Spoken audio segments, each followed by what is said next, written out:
चलिए, इससे पहले हमने बचत पर बात कर लिया था, निवेश पर बात कर लिया था ना। तो आज हमें पूंजी निर्माण समझना है। आज का हमारा जो टॉपिक होगा ये है पूंजी निर्माण। तो चलिए देखते हैं कैपिटल फॉर्मेशन कैसे होता है, पूंजी निर्माण कैसे होता है, या इसको डिफाइन कैसे करेंगे।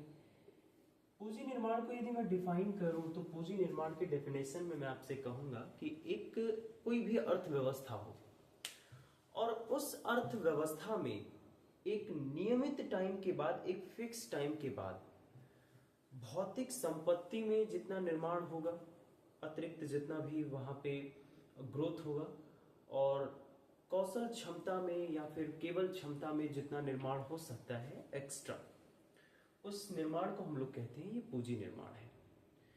तो इसे हम डिफाइन करते हुए कहते हैं कि कोई अर्थव्यवस्था है तो इस अर्थव्यवस्था में एक नियमित टाइम के बाद, एक नियत समय में जो भौतिक संपत्ति है, भौतिक संपत्ति का मतलब जैसे पैसे के रूप में हमारे पास जैसे गाड़ी हो जाए, घर, बंगला, भवन, है ना, मशीनें, ये सब जो होती हैं ये भौतिक संपत्ति होती है।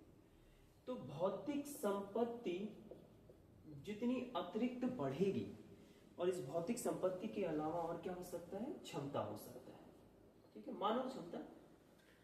तो जितनी क्षमता का अतिरिक्त निर्माण होगा, जितनी भौतिक संपत्ति का अतिरिक्त निर्माण होगा, उसे हम लोग पूंजी निर्माण कहते हैं।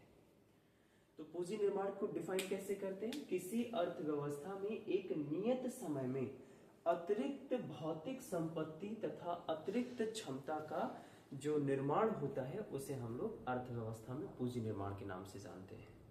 क्लियर है यहाँ पे? जैसे एक उदाहरण से मैं बात स्पष्ट करता हूं। जैसे मान लेते हैं कि आज के डेट से आप मैथ्स पढ़ना स्टार्ट कर रहे हैं, आप मैथ्स सीखना स्टार्ट कर रहे हैं। अब एक नियमित टाइम के बाद क्या मैथ्स के सब्जेक्ट में आपकी जो क्षमता होगी आज की तुलना में, उस एक नियमित डेट के बाद क्या आपकी क्षमता में वृद्धि नहीं होगी? आपकी क्षमता क्या एक्स्ट्रा बढ़ेगी नहीं, अतिरिक्त नहीं होगी? होगी।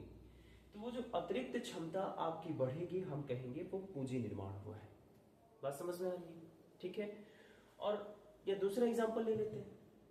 मान लेते हैं कि आपकी एक फैक्ट्री है और उस फैक्ट्री में ओवरऑल जितनी मशीनें लगी हैं वो मशीनें हैं, मान लेते हैं 100 करोड़ रुपए की। आपने एक फैक्ट्री है और उस फैक्ट्री में जितनी मशीनें हैं आज की डेट में, इन मशीनों का ओवरऑल मूल्य मान लेते हैं हम लोग 100 करोड़ रुपए है। अब 5 महीने बाद बीता टाइम, अब इन 5 मंथ्स में आपके जो मशीन है, मशीनों का मूल्य बढ़ करके मान लेते हैं अब मशीनों की मात्रा में वृद्धि हुई, मतलब भौतिक संपत्ति में वृद्धि हुई, और अब इनका मूल्य 120 करोड़ हो गया है। इसका मतलब 5 महीनों में 20 करोड़ रुपए की मशीनों में वृद्धि हुई है। तो हम कहेंगे जो 20 करोड़ रुपए एक्स्ट्रा भौतिक संपत्ति जो बढ़ी है ये है पूंजी निर्माण। पूंजी निर्माण का कंसेप्ट समझ में आया? किसी भी अर्थव्यवस्था में एक नियत समय में, एक निश्चित समय में जितनी भौतिक संपत्ति या क्षमता का निर्माण होता है उसे हम लोग पूंजी निर्माण कहते हैं। पूंजी निर्माण जो होगा ये 2 प्रकार से होता है। कैसे होता है और समझते हैं।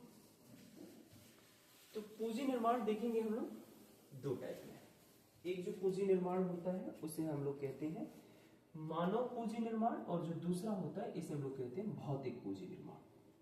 ठीक, तो पहला है भौतिक पूंजी निर्माण,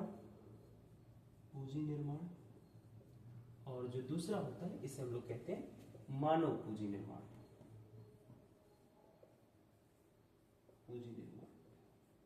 आइए अब हम इनके कंसेप्ट समझते हैं कि भौतिक पूंजी निर्माण कैसे होगा, मानव पूंजी निर्माण जो है ये कैसे होगा।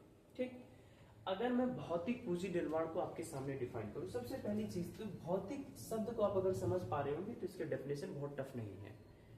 भौतिक का मतलब जो प्रेजेंट टाइम में हमारे सामने दिख सके, है ना, जो हम छू सके, महसूस कर सके, ये सब भौतिक होती है। तो जैसे एग्जाम्पल के तौर पे मैं बात करूं, जैसे वाहन हो गया, जैसे भवन हो गया, जैसे मशीनें हो गई, जमीन हो गया, तो ये जो चीजें होती हैं ये भौतिक पूंजी होती है।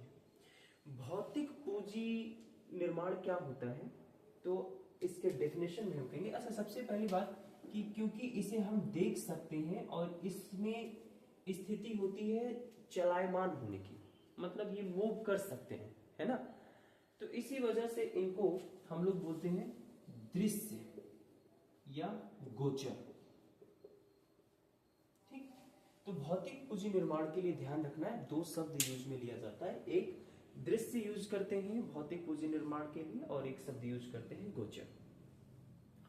अब अगर भौतिक पूंजी निर्माण को मैं डिफाइन करूं तो मैं कहूंगा कि भौतिक पूंजी निर्माण दृश्य या गोचर होता है, और जो अर्थव्यवस्था में जो पूंजी निर्माण करता है, अतिरिक्त पूंजी निर्माण करता है, वो मशीनों में करेगा, भवन में करेगा, या फिर जमीनों में करेगा, या वाहनों में करेगा।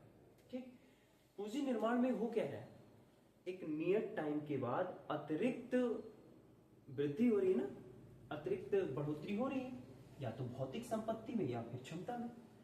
तो अगर भौतिक संपत्ति में एक नियमित टाइम के बाद अतिरिक्त वृद्धि हुई है तो उसे हम कहते हैं भौतिक पूंजी निर्माण।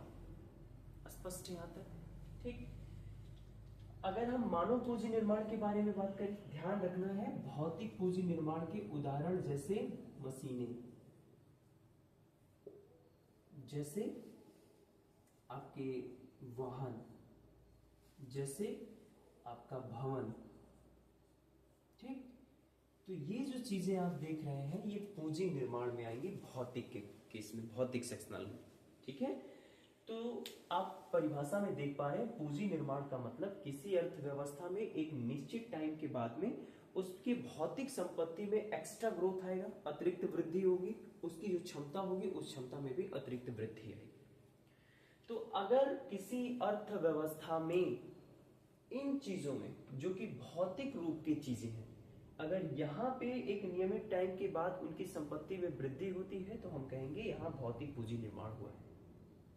बात समझ में? मानव पूंजी निर्माण क्या होता है? जैसे अभी मैंने मैथ सीखने का एग्जांपल लिया, जब आपके कौशल में आपके ज्ञान के स्तर पर एक्स्ट्रा विकास होता है तो हम कहते हैं आपकी क्षमता बढ़ रही है, और आपकी क्षमता का बढ़ना मानव पूंजी निर्माण होता है। बात समझ में? ठीक, तो हम कहेंगे कि मानव पूंजी जो निर्माण होता है, अच्छा ये प्रत्यक्ष तौर पे दिखाई नहीं देता हमको, जैसे किसी व्यक्ति में कितना ज्ञान भरा है, उसकी स्किल्स कितनी अच्छी है, या उसके काम से देखोगे ना, उस व्यक्ति को देख करके आप उनकी स्किल्स का अंदाजा तो नहीं लगा पाएंगे, है ना। तो क्योंकि ये प्रत्यक्ष तौर पर हमें दिखाई नहीं देती हैं, इसीलिए हम लोग इसे अदृश्य बोलते हैं। जिस तरीके से मशीनें, वाहन, भवन, इन सब के जो मूल्य होते हैं चलायमान होते हैं, उस तरीके से मानव पूंजी का जो स्थिति होती है उस तरीके से चलायमान नहीं होते हैं, इसीलिए इनके लिए हम एक शब्द यूज करते हैं अगोचर। ठीक है, तो अदृश्य और अगोचर शब्द अगर देख लीजिएगा तो आप समझ जाइएगा कि मानव पूंजी निर्माण पर बात हो रही है। क्लियर है यहां तक? मानव पूंजी निर्माण में क्या क्या चीजें आएंगी? तो मानव पूंजी निर्माण में किसी व्यक्ति की जो ज्ञान का स्तर है या जो कौशल स्तर है, कौशल स्तर, अगर इनमें एक्स्ट्रा कुछ वृद्धि हो रही है तो जिस अर्थव्यवस्था में किसी व्यक्ति के या व्यक्तियों का समूह हो, वहां के किसी के ज्ञान में या उसके स्किल्स में एक्स्ट्रा अगर ग्रोथ हो रहा है तो हम कहेंगे कि यहाँ का जो पूंजी निर्माण है ये मानव पूंजी निर्माण है। मानव पूंजी निर्माण की बात एकदम स्पष्ट है। ठीक है, अब पूंजी निर्माण के बाद हम एक टर्म समझते हैं, मूल्यह्रास। क्या होता है मूल्यह्रास? छोटी सी चीज है मूल्यह्रास, आराम से आप समझ जाएंगे। देखिए मूल्यह्रास क्या होता है?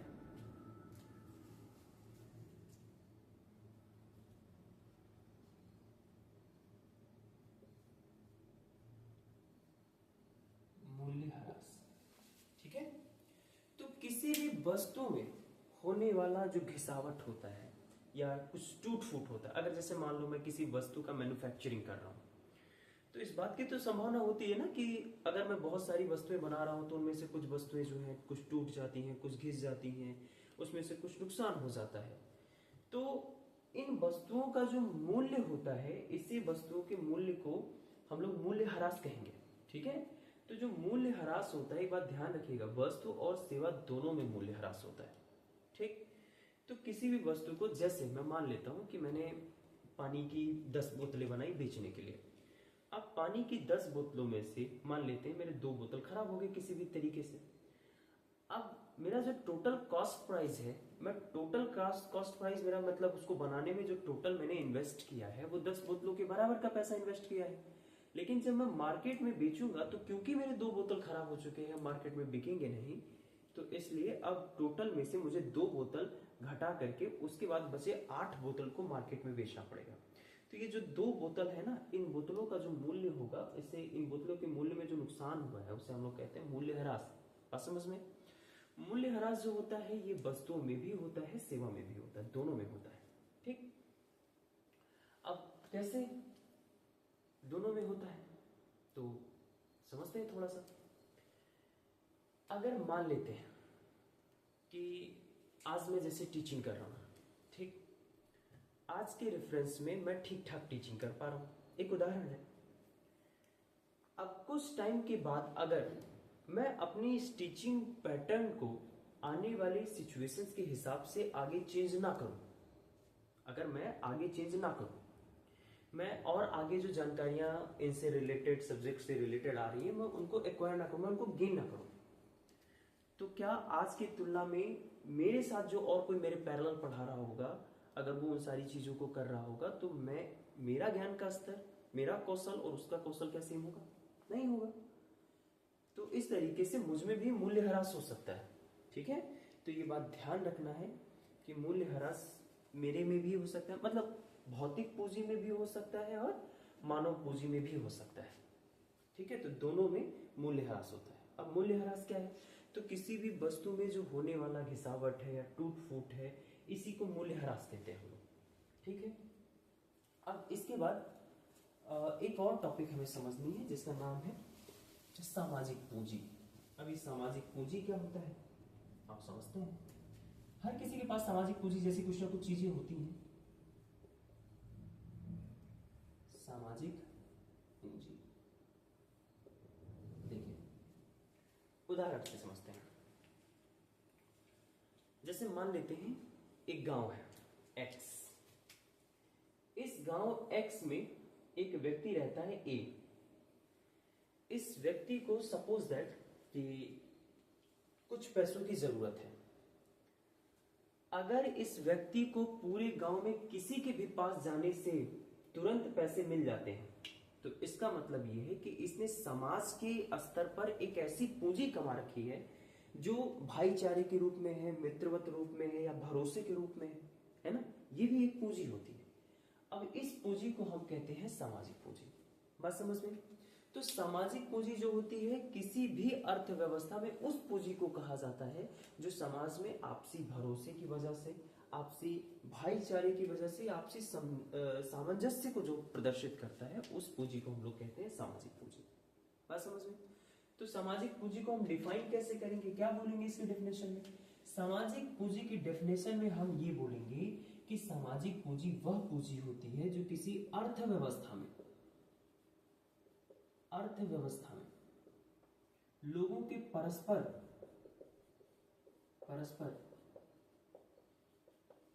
भाईचारे, भरोसे एवं मित्रवत व्यवहार को प्रदर्शित करेगा। बात समझ में? उसे हम लोग कहते हैं सामाजिक पूंजी। ठीक, तो ये सारी छोटी छोटी बातें जो हमारे सामने आ रही हैं।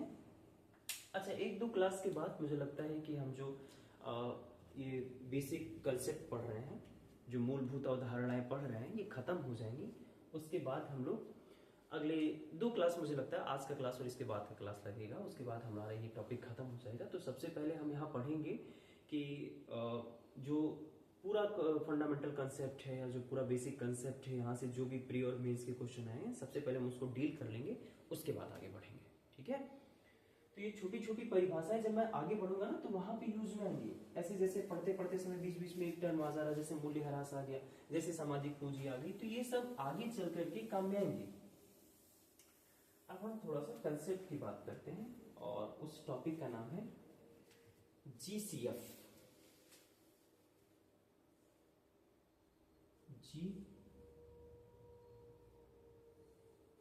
जीसीएफ इसको बोलेंगे ग्रॉस कैपिटल फॉर्मेशन। ठीक है, ग्रॉस मतलब सकल, कैपिटल माने पूंजी। ठीक है, यहाँ पूंजी को हम लोग इंग्लिश में कैपिटल बोलते हैं। फॉर्मेशन का मतलब निर्माण। बात समझ में आ रही? तो ग्रॉस कैपिटल फॉर्मेशन जिसे हम लोग बोलेंगे सकल पूंजी निर्माण। ये जो सकल शब्द है ना, इसका मीनिंग होता है कुल, ओवरऑल। बात समझ में?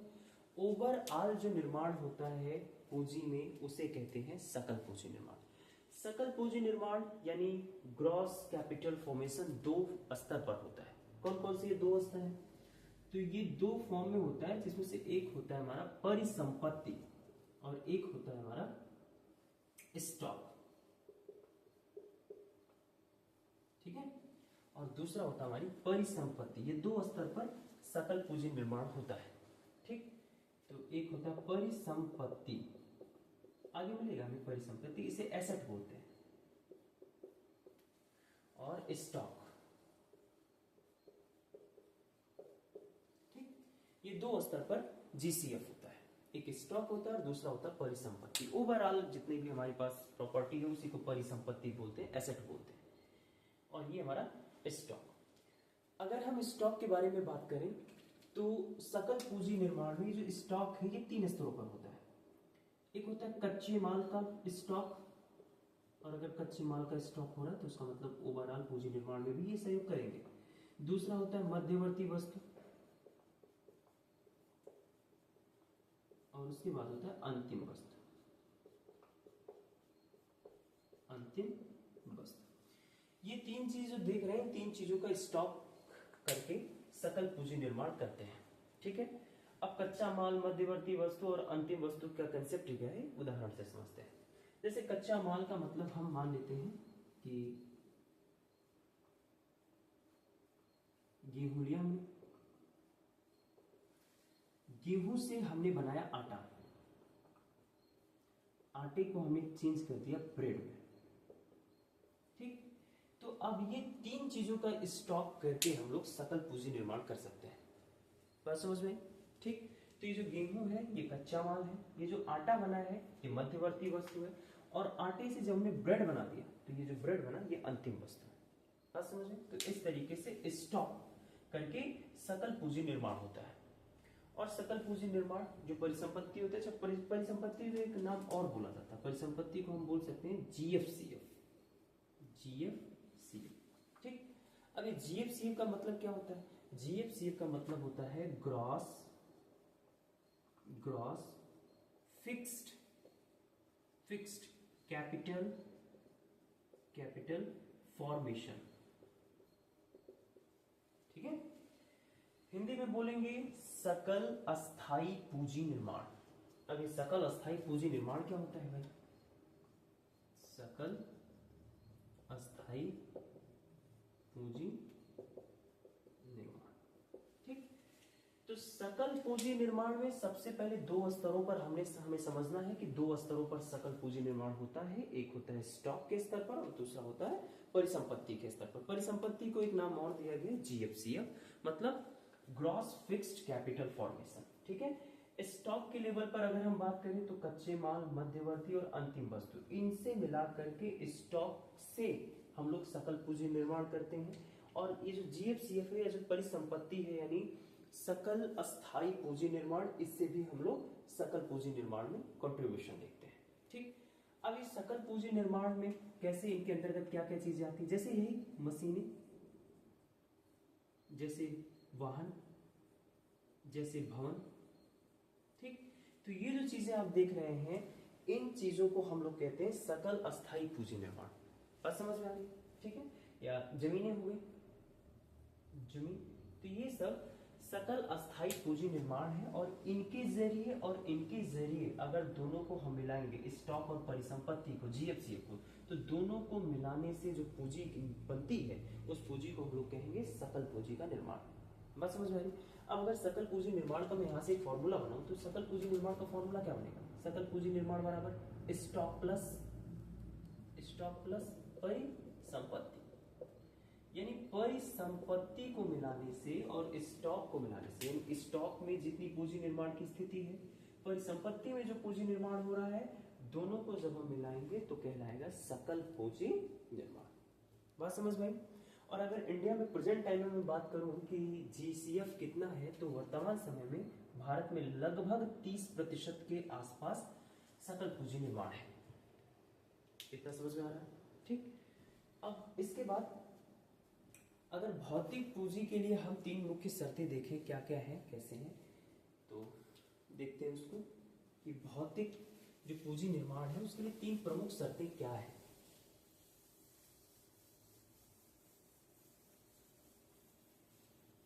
अच्छा, पूंजी निर्माण के जो टॉपिक है ना, यहां से एक बार 2013 में, 2018 में और 2019 में पीटी के सवाल मिले हैं। ठीक है, ऐसे ही बहुत नॉर्मल क्वेश्चन थे, उनको हम डिस्कस करेंगे 1-2 दिन के बाद। तुरंत हमारा जब ये क्लास खत्म हो जाएगा तो तुरंत सबसे पहले हम पीटी और मेंस के क्वेश्चन को ही डिस्कस करेंगे। ठीक है, तब तक के लिए वेट कर लेते हैं थोड़ा सा। पर ध्यान रखना है कि 3 सालों में यहाँ से 3 प्रश्न पीटी में मिले हुए हैं। अब हम भौतिक पूंजी के निर्माण के लिए क्या क्या शर्तें हैं, थोड़ा सा ये समझते हैं कि अगर भौतिक पूंजी का निर्माण करना है तो भौतिक पूंजी निर्माण में क्या शर्तें होनी चाहिए। ठीक है, इसके लिए हमें शर्तें समझनी है। तो ध्यान रखना है, इसके लिए 3 शर्तें हैं। कितनी शर्तें हैं? 3 शर्तें। कौन कौन सी शर्तें हैं? पहली शर्त के बारे में अगर हम बात करें तो अर्थव्यवस्था में सृजन होना चाहिए। सृजन माने बचत होना चाहिए। बात समझ में आ रही? तो इसकी पहली शर्त क्या है? अर्थव्यवस्था में वित्तीय सृजन होना चाहिए, तो हम कहेंगे कि हाँ पूंजी निर्माण हो रहा है। बात समझ में आ रही है? ठीक, वित्तीय सृजन कर सकते हैं, वित्तीय सृजन बोल सकते हैं, वित्तीय बचत इसको हम बोल सकते हैं, दोनों बोल सकते हैं। वित्तीय बचत का सृजन होना चाहिए। ठीक है, तो अर्थव्यवस्था में पहली चीज कि अगर आप भौतिक पूंजी निर्माण कर रहे हैं तो भौतिक पूंजी निर्माण में पहली चीज अर्थव्यवस्था में वित्तीय बचत होनी चाहिए, वित्तीय सृजन होना चाहिए। बात समझ में? और दूसरी इसके लिए जो शर्त है वो ये है भौतिक पूंजी निर्माण में कि जो यहां से आपका वित्तीय बचत है उस बचत का निवेश होना चाहिए, बचत का निवेश होना चाहिए। ठीक, और अगली बात जो तीसरा शर्त है, बचत जो है उसको आप कहीं इकट्ठा करिए, तो बचत का संग्रहण होना चाहिए। तो ये 3 शर्तें हैं, जब तीनों शर्तें पूरी हो जाती है तब हम कहते हैं कि भौतिक पूंजी निर्माण हुआ है। बात समझ में आ रही है?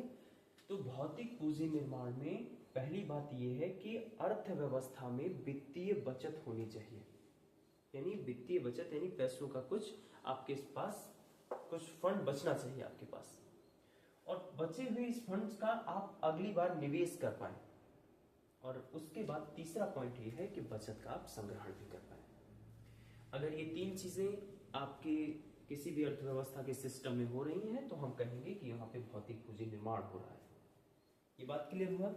ठीक है, इसके बाद अब हमें जो अपना अगला टॉपिक पढ़ना है वो हम थोड़ा सा पढ़ते हैं कि जो बचत है, जो निवेश है, इसका पूंजी निर्माण के साथ क्या संबंध है। ये छोटी छोटी बातें आप बस याद रखिएगा, एक साथ लिंकेज में मिलेंगी हमें। जैसे एक लिंकेज अभी हम समझते हैं, मैंने आप लोगों को निवेश पढ़ाया, बचत बताया, उसके बाद हमने पूंजी निर्माण पढ़ा। अब हमें समझना है कि तीनों में परस्पर क्या रिलेशन मिलेगा, कैसा संबंध है निवेश में, बचत में, पूंजी निर्माण में। ठीक, देखिए अगर आप बचत करते हैं, एक चक्र समझते हैं, अगर आप बचत करते हैं, बचत आपका हो रहा है, तो इसका मतलब ये है कि फिर आप अगली बार निवेश कर पाएंगे। और अगर आप निवेश कर पा रहे हैं तो इसका मतलब ये हुआ कि आपके उत्पादन क्षमता में वृद्धि होगी। क्योंकि जब आप इन्वेस्टमेंट ज्यादा करोगे, पहले आप किसी भी फैक्ट्री में, किसी अपनी कंपनी में 10 रुपए इन्वेस्ट कर रहे थे, तो 10 रुपए के हिसाब से ना आप प्रोडक्शन कर पाएंगे। अब आपने पहले बचत बढ़ाया, अब उस बचत को निवेश में इन्वेस्ट किया। आपने जब इन्वेस्ट किया तो पहले आपने 10 रुपए इन्वेस्ट किया था, अभी आप 50 रुपए इन्वेस्ट कर रहे हो, तो क्या आपके उत्पादन करने की क्षमता नहीं बढ़ेगी? आप उतने माल को अभी भी प्रोड्यूस करोगे? नहीं, अब आपकी उत्पादन की जो क्षमता होगी, ये क्षमता बढ़ जाएगी। और जब आपके उत्पादन की क्षमता बढ़ जाएगी, इसका मतलब अब आप प्रोडक्ट ज्यादा बना पाएंगे, यानी अब आप उत्पाद ज्यादा बनाएंगे। ठीक, और जब आप उत्पाद ज्यादा बनाएंगे, यानी आपका जब उत्पादन ज्यादा होगा, तो उत्पादन ज्यादा होने का मतलब क्या हुआ? उत्पादन ज्यादा होने का अर्थ ये निकलता है कि आप ज्यादा माल जब अपने मार्केट में बेचेंगे तो उससे ज्यादा टैक्स पेड करेंगे। और अगर टैक्स पेड कर रहे हैं, है ना, उत्पादन ज्यादा करेंगे, और ज्यादा उत्पादन करने से आप किस स्थिति में होंगे? तो आप टैक्स ज्यादा भरेंगे, मतलब आप जीडीपी में योगदान ज्यादा देंगे। और अगर जीडीपी में आप योगदान ज्यादा दे रहे हैं तो इसका मतलब आप देश की समृद्धि दर को बढ़ा रहे हैं। ठीक, आप देश में ग्रोथ रेट बढ़ा रहे हैं। क्या तक की बात समझ में? और अगर उत्पादन ज्यादा होगा, इसका मतलब रोजगार का सृजन हो रहा है। अरे भाई, जब आपकी फैक्ट्री में 10 रुपए का इन्वेस्टमेंट हो रहा था, तो उसी हिसाब से, उसी पैसे के बेसिस पर आपका प्रोडक्शन भी हो रहा था। लेकिन जब आप इन्वेस्टमेंट ज्यादा करोगे तो उत्पादन ज्यादा होगा, तो उन चीजों को मैनेज करने के लिए आप रोजगार भी तो ज्यादा प्रोड्यूस कर रहे हो। और अगर रोजगार ज्यादा बनाओगे तो इसका मतलब आप लोगों की आय में वृद्धि करोगे, और अगर लोगों की आय में वृद्धि होगी तो इसका मतलब बचत ज्यादा कर पाएंगे। बात समझ में आ रही? ठीक, तो ये जो पूरा फिनोमिना चल रहा है, इसी पूरे फिनोमिना से होता है पूंजी निर्माण। ठीक, ये जो पूरी आप साइकिल देख रहे हो, इस साइकिल को हम लोग पूंजी निर्माण कह सकते हैं। तो इस तरीके से बचत, निवेश और पूंजी निर्माण में एक संबंध होता है। बात समझ में? अच्छा, अब यहीं से एक सवाल जो 2013 के पीटी में पूछा गया, वो ये पूछा गया कि किसी भी देश के आर्थिक समृद्धि दर को अगर बढ़ाना है तो उसके लिए क्या होना आवश्यक है? तो ध्यान रखिएगा, पूंजी निर्माण होना आवश्यक है। क्योंकि जब तक पूंजी निर्माण नहीं होगा तब तक बचत का सीन नहीं आएगा, निवेश नहीं हो सकता है, निवेश नहीं होगा तो उत्पादन नहीं बढ़ेगा, और उत्पादन नहीं बढ़ेगा तो आपकी जीडीपी नहीं बढ़ेगी, जीडीपी नहीं बढ़ेगी तो आपका समृद्धि दर भी नहीं बढ़ेगा। बात समझ में? ठीक, तो 2013 का ये पीटी का प्रश्न था। अब अगला टॉपिक हम जिस पर बात करने जा रहे हैं, इस टॉपिक का नाम होगा पूंजी उत्पाद अनुपात। इंपॉर्टेंट है पूंजी उत्पाद अनुपात, समझते हैं इसको। क्या होता है पूंजी उत्पाद अनुपात? जिसे COR भी बोला जाता है। कैसे बोला जाता है देखते हैं। कैपिटल आउटपुट रेशियो, पूंजी उत्पाद अनुपात। ठीक है, पूंजी को इंग्लिश में बोलते हैं कैपिटल, उत्पाद को हम लोग इंग्लिश में बोलेंगे आउटपुट, अनुपात मतलब रेशियो। तो इनसे इनका शॉर्ट फॉर्म बनता है, इसे हम लोग बोलते हैं COR। क्या बोलेंगे इसको? COR।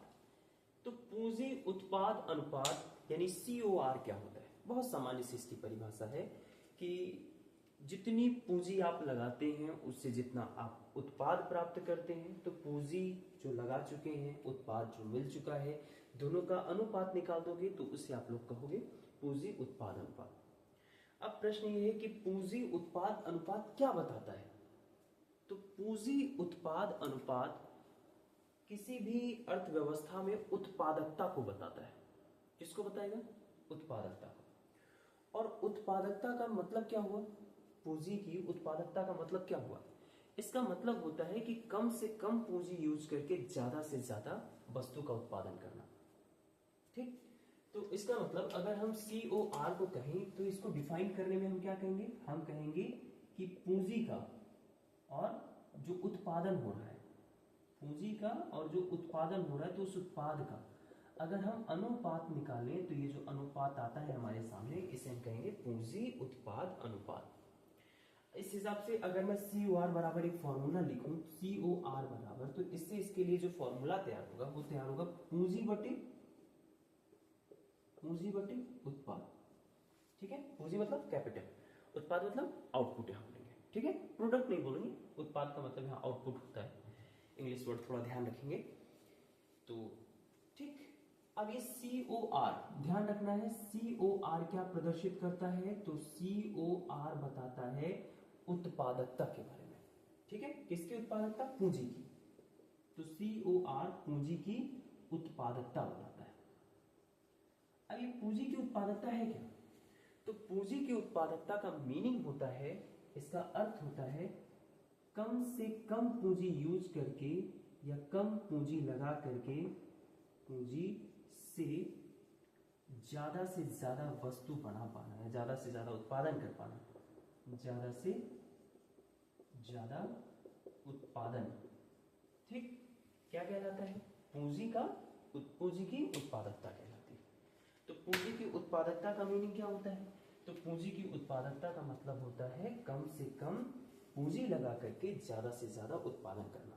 ठीक है, कम पूंजी से ज्यादा उत्पादन करना क्या कहलाता है, ये कहलाता है पूंजी की उत्पादकता। और पूंजी की उत्पादकता कौन बताता है, COR बताता है, यानी पूंजी उत्पाद अनुपात बताता है। कैसे निकालते हैं, पूंजी में जब हम उत्पाद से भाग कर देते हैं तो निकल करके COR आ जाता है, मतलब कैपिटल आउटपुट रेशियो निकल करके आ जाता है।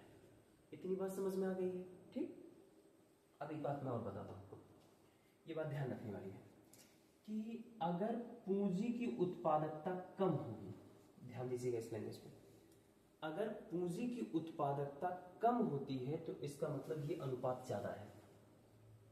ठीक, नहीं समझ में, मैं कह रहा हूं दूसरे शब्दों में इसको अगर सुन ले तो हम कहेंगे कि अगर पूंजी और उत्पाद का अनुपात कम आया, यानी अगर ये रेशियो निकाला आपने और ये रेशियो मान लेते हैं कम आया है, तो इस रेशियो के कम आने का मतलब होता है कि जो उत्पादकता है ये उत्पादकता अधिक होगी। बात समझ में? ठीक, तो यानी हम कह सकते हैं कि COR में और पूंजी की उत्पादकता में एक व्युत्क्रम संबंध पाया जाता है। ठीक है, इसका मतलब यहां से अगर हम एक निष्कर्ष निकाले तो हम निष्कर्ष में कह सकते हैं कि COR जो है ये इनवर्सली प्रोपोर्शनल है पूंजी की उत्पादकता के, पूंजी की उत्पादकता के। इसका मतलब ये है कि अगर COR मतलब पूंजी की उत्पादकता अगर कम है तो हम कहेंगे COR ज्यादा होगा। ठीक, या COR अगर कम है तो हम कहेंगे कि ये जो पूंजी की उत्पादकता है ये ज्यादा हो जाएगी। बात समझ में आ रही है? ठीक, यहां तक की चीजें क्लियर है। ठीक है, एक बात तो याद रखिएगा कि COR कभी भी जीरो नहीं हो सकता है। ठीक है, ये कभी भी जीरो नहीं हो सकता है। इसकी वैल्यू कितनी हो सकती है, या तो एक से अधिक हो सकती है या तो एक से कम हो सकती है। बात समझ में? अब अगर COR एक से कम या एक से ज्यादा हो रहा है तो उसका निष्कर्ष क्या निकलेगा, देखो, अगर COR इसकी वैल्यू, अगर COR इज ग्रेटर देन अगर 1 हुआ, ठीक है, तो इसका मीनिंग निकलेगा कि जो कैपिटल है ये ज्यादा है और जो आउटपुट है ये कम है। मतलब पूंजी ज्यादा लग रही है और जो आउटपुट मिल रहा है, जो उत्पादन मिल रहा है हम लोग को, ये कम मिल रहा है। और अगर पूंजी ज्यादा लगने से उत्पाद कम मिल रही है तो इसका मतलब जो पूंजी की उत्पादकता है ये कम है। इसका निष्कर्ष क्या निकला कि जो पूंजी की उत्पादकता है, पूंजी की जो उत्पादकता है ये कम है। आप निष्कर्ष तक पहुंच पा रहे हैं ना? देखिए, अभी मैंने बताया कि COR की वैल्यू कभी जीरो नहीं हो सकती है। COR की वैल्यू हमेशा या तो एक से कम होगी या ज्यादा होगी। अब अगर COR इज ग्रेटर देन 1 हुआ, मतलब COR की वैल्यू एक से अगर ज्यादा हुई, तो इसका मीनिंग ये निकलेगा कि कैपिटल ज्यादा लगा है और जो आउटपुट है यानी जो पूंजी है ये ज्यादा लगी है, जो उत्पाद मिल रहा है ये कम मिल रहा है। अगर ऐसा हुआ तो इसका जो अर्थ निकलता है, इसका जो निष्कर्ष निकलता है वो ये निकलता है कि पूंजी की जो उत्पादकता है ये कम है। मतलब जितना इन्वेस्ट कर रहे हैं आप उतने की तुल्य या उससे ज्यादा आप उत्पादन नहीं कर पा रहे हैं। स्पष्ट हो रहा है यहां तक? ठीक है, और अगर हम मान लेते हैं फर्स्ट केस ही, अगर सेकंड केस समझते हैं, अगर COR इज लेस देन 1 हो जाए तो इसका मीनिंग ये निकलेगा कि जो कैपिटल है ये कैपिटल आउटपुट की तुलना में कम है, यानी जितना आउटपुट मिल रहा है इस बार उसकी तुलना में कैपिटल कम लगा है, यानी कम पूंजी इन्वेस्ट हुई है और यहां से जो आउटपुट मिल रहा है ये ज्यादा मिल रहा है। और अगर ऐसा हुआ तो हम कहेंगे कि पूंजी की जो उत्पादकता है, पूंजी की जो उत्पादकता है ये ज्यादा है। ये इंपॉर्टेंट है, ये याद है, ये ध्यान रखना है, ठीक है। तो ये COR का टॉपिक हमारे सामने फिनिश होता है। क्लियर है यहां तक? अच्छा, एक निष्कर्ष जो यहाँ पे निकल करके हमारे सामने आ रहा वो ये है कि अगर पूंजी अनुपात है ना, पूंजी उत्पाद का अनुपात अगर 1 से कम है तो 1 से कम होने पर किसी व्यक्ति या कंपनी की जो साख क्षमता है ना ये ज्यादा दिखती है, ठीक है। अगर COR की वैल्यू 1 से कम है तो इसका मतलब क्या निकलेगा, इसका मतलब ये निकलेगा कि कोई व्यक्ति या कोई कंपनी है तो इसकी जो साख क्षमता है, इसकी जो पावर है, ये पावर अच्छी होगी। बात समझ में आ गई? और ये किसी अर्थव्यवस्था के लिए बेहतर भी होता है, ठीक है। चलो, तो ये COR का कंसेप्ट था। एक कंसेप्ट अभी हमें और समझना है ICOR का, ठीक है। तो इसी से मिलता जुलता कंसेप्ट है, तो उसको हम लोग समझते हैं कल।